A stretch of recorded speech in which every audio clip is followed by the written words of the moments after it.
মান্না ভাই যেদিন মারা যায় সেদিন মান্না ভাই এই আপনারা যেখানে ক্যামেরাটা রাখছেন এখানে তার শুটিং ছিল। এর আগের দিনও সে এখানে শুটিং করছে।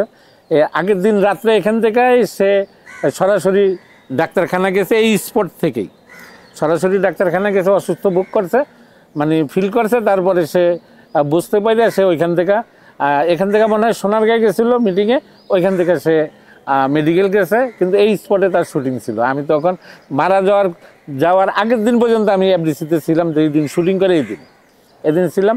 তারপরের দিন তো সে মারাই গেছে। মারা যাওয়ার পরে কি যেদিন মারা গেছে সেদিন আপনি এফডিসিতে আসছিলেন? হ্যাঁ, আমি লাশ নিয়ে আসছিলেন, পরিবেশটা কি ছিল? আমার মানে জন্মের পরে আমি এরকম লোক দেখি না যে একজন হিরোর জন্য মানুষ এত পাগল। মানে পুরা বাংলাদেশটা থমথম হয়ে গেছে, এফডিসি তো থমথম হয়েছে। এফডিসির যত পাশে রাস্তা আছে সব ব্লক হয়ে গেছে। এটা বাংলাদেশের কোনো প্রাইম মিনিস্টার কিংবা পৃথিবীর কোনো প্রাইম মিনিস্টার মারা গেলে কিংবা বড় বড় লোক যারা মারা গেলে এত লোক হয় না। আমি মান্না ভাইয়ের সময় যেই লোক দেখছি, আমার এই সোনারগাঁও থেকে আমি খবর পাই যখন বাসার থেকে সোনারগাঁও পর্যন্ত আইছি, সোনারগাঁও থেকে আমার এখানে আইতে 1-1.5 ঘন্টার উপর লাগছে। আর গেড়ি দিয়ে ঢুকতে অনেক কষ্ট হয়েছে, আমার ছাট মাঠ যা আছে সব ছিঁড়ে গেছে।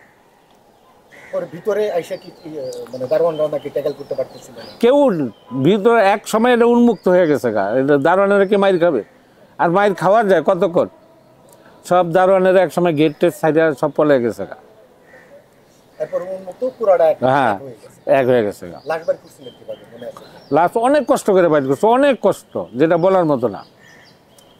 আচ্ছা, মান্না ভাইয়ের সবাই এখনো স্মরণ করে, এটা কেন? মানে কিছু স্মৃতির কারণে? মান্না ভাই যেই ধরনের ছবিগুলো করতো, মান্না ভাইয়ের স্মরণ করার একটা কারণেই, মান্না ভাই যে নিম্ন শ্রেণীর মধ্যবিত্ত যারা গরিব তাদের ভিতরে অ্যাক্টিংয়ের সাথে তাদের ভিতরে ঢুকে যেত।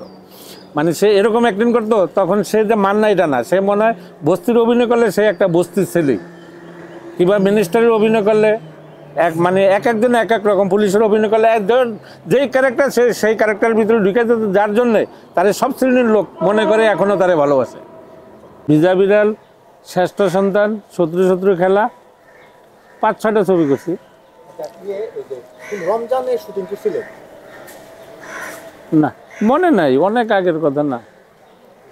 মান্না ভাইয়ের সাথে আমার প্রথম ছবি ভিজা বিড়াল, রাজীব ভাই, ফরিদি ভাই, রাজীব, মানে অনেক বড় বড় আর্টিস্ট, মৌসুমী ম্যাডাম, তার ভিতরে আমি একজন ক্ষুদ্র আর্টিস্ট। তো শুটিং হলো এই যে মান্না কমপ্লেক্স, এখানেই। কাজের অভিজ্ঞতা, মান্না ভাইয়ের শিডিউল আছে, আমার শিডিউল ওই দিন দেওয়া ছিল, কিন্তু আমার ডাইরেক্টর খুঁজে পায় নাই, মানে আমি ওই দিন আসি নাই। তো পরের দিন আসার পরে মান্না ভাই বলল যে, খোকন সাহেব, আপনার এত বড় আর্টিস্ট যার জন্য শুটিং প্যাক আপ করছেন, আমি একটু আর্টিস্টটা দেখবো। তখন আমি খুব লজ্জা পাইছি যে মান্না ভাই এরকমভাবে বলছে, মানে একবারে বাচ্চা সুলভ কণ্ঠে কথাটা বলছে। তখন আমি এসে তার পায়ে সালাম করি, সে আমার অনেক সিনিয়র। ওইটা আমার সেকেন্ড ছবি। প্রথম ছবি হলো যোদ্ধা, সেকেন্ড ছবি হলো খোকন ভাই। আমাদের খোকন ভাই ফিল্মে আনছে, তখন আমি সামনে আইছি মান্না ভাই, আইসা পা ধরে সালাম করলাম। এই হলো মান্না ভাইয়ের সাথে আমার কাজের অভিজ্ঞতা। প্রথম ছবি আমার, সেকেন্ড ছবি আমার ভিজা বিড়াল মান্না ভাইয়ের সাথে। তার সাথে আরও অনেক ছবি করছি আমি।